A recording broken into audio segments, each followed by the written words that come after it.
ആന്റണി രാജുവിൻ്റെയും രാഹുൽ മാങ്കൂട്ടത്തിൻ്റെയും കേസുകൾ രണ്ടും രണ്ട് കേസുകളാണെങ്കിൽ പോലും രണ്ട് നിയമസഭാ സാമാജികർ അന്വേഷണം നേരിടുന്ന ഒരു ഘട്ടത്തിലേക്ക് കാര്യങ്ങൾ എത്തി നിൽക്കുന്നു. ഇത് നിയമസഭാ തെരഞ്ഞെടുപ്പിൽ ഒരുപക്ഷെ ചർച്ചയാകാനുള്ള സാധ്യത നിലവിലുണ്ടോ?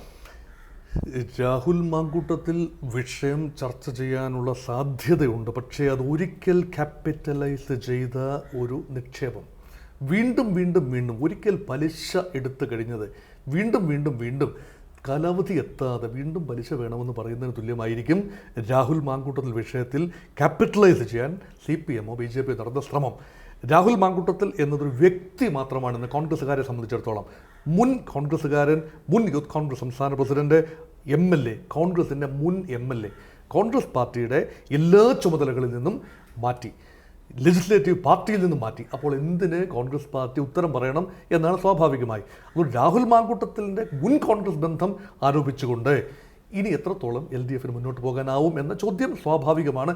തദ്ദേശ തെരഞ്ഞെടുപ്പിൽ പരമാവധി രാഹുൽ ഇഫക്റ്റ് ഉപയോഗിച്ച് അതിൽ കാര്യമായ കഴമ്പില്ല എന്ന് കണ്ട് ജനം മാറ്റിവെച്ചതാണ്. ഇനിയിപ്പോൾ ആ പരിപ്പ് വേകാനുള്ള സാധ്യത കുറവാണ്. തൽക്കാലത്തേക്കൊരു ഇക്കിളിപ്പെടുത്തുന്നൊരു വാല്യൂ ഉണ്ടാകും.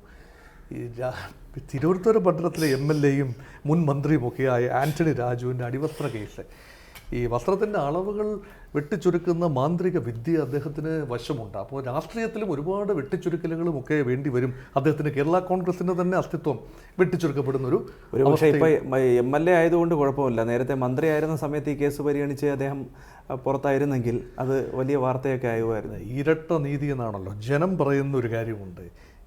മുകേഷിനോ പിന്നെ ഇപ്പോഴത്തെ ഗതാഗത മന്ത്രി KB ഗണേഷ് കുമാറിനോ ആന്റണി രാജുവിനോ ഒന്നും ബാധകമല്ലാത്ത നിയമം രാഹുൽ മാങ്കൂട്ടത്തിൽ എന്ന MLAക്ക് ബാധകമാകണമെന്ന് പറഞ്ഞാൽ ഇതെവിടുത്തെ നിയമം? അപ്പോൾ പറയും വിൻസെൻ്റ് പിന്നെ ആരോപണ വിധേയനായിട്ടില്ലേ, ജോസ് തെറ്റയിലുമുണ്ട് ആരോപണ വിധേയനായിട്ടില്ലേ, ഇത് എത്രയോ പേര്, അല്ലെങ്കിൽ പെരുമ്പാവൂർ MLA എൽദോസ് കുന്നപ്പള്ളി വിവാദത്തിൽ ആയിട്ടില്ലേ, എത്രയോ കോൺഗ്രസ് നേതാക്കൾ, എന്തിന് ഈ പിന്നെ കാസർഗോഡ് MP രാജ്മോഹൻ ഉണ്ണിത്താൻ ഇപ്പം വിവാദത്തിലായതുകൊണ്ട് മാത്രം, ആരോപണ വിധേയനായതുകൊണ്ട് മാത്രം ശിക്ഷിക്കപ്പെട്ടു എന്ന് കരുതാനാവില്ല. രാഹുൽ മാങ്കൂട്ടത്തിൽ ഇപ്പോഴും നാം ഇപ്പോൾ സംസാരിക്കുന്ന നിമിഷവും അദ്ദേഹം ആരോപണ വിധേയൻ മാത്രമാണ്, ശിക്ഷിക്കപ്പെട്ടിട്ടില്ല.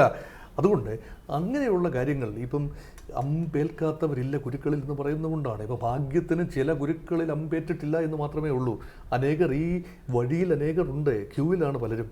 പക്ഷേ ഇത് ഭാഗ്യം കൊണ്ടോ നിർഭാഗ്യം കൊണ്ടോ ഭാഗ്യക്കേട് കൊണ്ടോ സംഭവിക്കാം.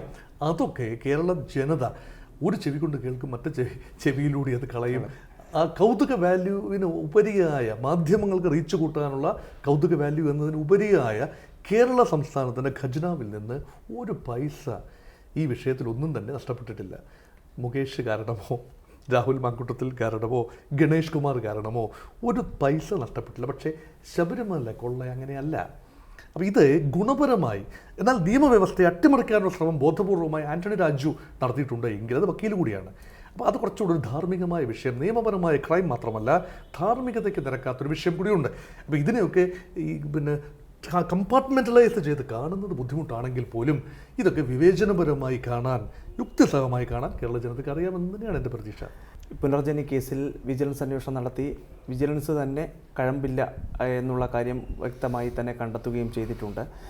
അപ്പോൾ VD സതീശൻ പൂർണ്ണമായും രക്ഷപ്പെട്ടു എന്ന് നമുക്ക് ഈ പുനർജനി കേസുമായി ബന്ധപ്പെട്ട് കരുതാൻ കഴിയുമോ? അതല്ലെങ്കിൽ വിജിലൻസ് അന്വേഷണത്തിനപ്പുറത്ത് ഒരു CBI അന്വേഷണമൊക്കെ തന്നെയും ഉണ്ടാകാനുള്ള സാധ്യത ഈ ഒരു തെരഞ്ഞെടുപ്പ് ആസന്നമായിരിക്കുന്ന ഘട്ടത്തിൽ ഉണ്ടാകുമോ?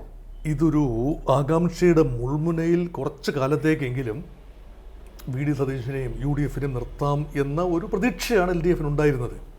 പക്ഷേ സതീശൻ അവിടെ ഒരു മാസ് ഡയലോഗൂടെ പേടിച്ചു പോയി എന്നങ്ങ് എന്ന് പറഞ്ഞപ്പോൾ യഥാർത്ഥത്തിൽ വേണ്ട പ്രഭാവമൊന്നും അവിടെ ചെലുത്തിയില്ല. വിജിലൻസ് തന്നെ തെളിവില്ല എന്ന് കണ്ട് എഴുതി തള്ളിയ കേസ് തിരഞ്ഞെടുപ്പ് തൊട്ട് മുൻപ് കുത്തിപ്പൊക്കി കൊണ്ടുവരുന്നതിൻ്റെ രാഷ്ട്രീയം അത് ഒരു രീതിയിൽ UDF ഗുണകരം കൂടിയാണ്. കാരണം പുനർജനി എന്നത് VD സതീശന് പണമുണ്ടാക്കാനുള്ളൊരു സംവിധാനം മാത്രമല്ല, തൻ്റെ പറവൂർ നിയമസഭാ മണ്ഡലത്തിൽ വിദേശത്ത് പോയി ഒരു ഏജൻസിയിലൂടെ പണം സമാഹരിച്ച് സതീഷിൻ്റെതല്ലാത്ത ഒരു കോമൺ അക്കൗണ്ടിലേക്ക് അത് മാറ്റി ഒരു നോഡൽ ഏജൻസിയും ഉണ്ടായിരുന്നു. അങ്ങനെ ഭവന നിർമ്മാണത്തിന് വേണ്ടി ഫണ്ട് പിരിക്കുന്ന മിടുക്കനായ MLA എന്ന ഒരു ഖ്യാതി കൂടി സതീശന് വേണമെങ്കിൽ അവകാശപ്പെടാം. അതുകൊണ്ട് ഒന്നും ചെയ്യാത്ത, യാതൊരു മണവും ഗുണവുമില്ലാത്ത MLA അല്ല താൻ. തൻ്റെ നിയോജക മണ്ഡലത്തിൽ പ്രളയകാലത്ത് ബുദ്ധിമുട്ട് അനുഭവിക്കുന്ന ജനങ്ങൾക്ക് വേണ്ടി താൻ ഇത് അക്ഷീണം പ്രവർത്തിച്ചു. അതിനുവേണ്ടി താൻ ലോകത്തിൻ്റെ അങ്ങേയറ്റം വരെ പോയി, ബ്രിട്ടനിൽ വരെ പോയി താൻ ലക്ഷക്കണക്കിന് രൂപ സമ്പാദിച്ചുകൊണ്ട് വരുമ്പോൾ ഇതാണ് നിങ്ങൾ പറയുന്നത് എന്ന് പറയുമ്പോൾ VD സതീശൻ്റെ ഭൂരിപക്ഷം പറവൂര് കൂടാൻ തന്നെയാണ് സാധ്യത. പുനർജനി കൊണ്ട് അവിടെ ദോഷം വരില്ല. പിന്നെ ഒരു സംശയത്തിൻ്റെ പുകമറ പ്രതിപക്ഷ നേതാവിലേക്ക് വരുമ്പോൾ യഥാർത്ഥത്തിൽ കോൺഗ്രസ് ദുർബലമാകുമെന്നതായിരുന്നു ചിന്ത. പക്ഷേ കാര്യമായ ട്രാക്ഷൻ കഴിഞ്ഞ 1-2 ആഴ്ചയായിട്ട് അത് ലഭിച്ചതായി കാണുന്നില്ല. ഏറ്റവും പുതിയ വാർത്തകളും വിശേഷങ്ങളും വിരൽ തുമ്പിലറിയാൻ Zee മലയാളം ന്യൂസ് എല്ലാ ഡിജിറ്റൽ പ്ലാറ്റ്ഫോമുകളിലും ലഭ്യം.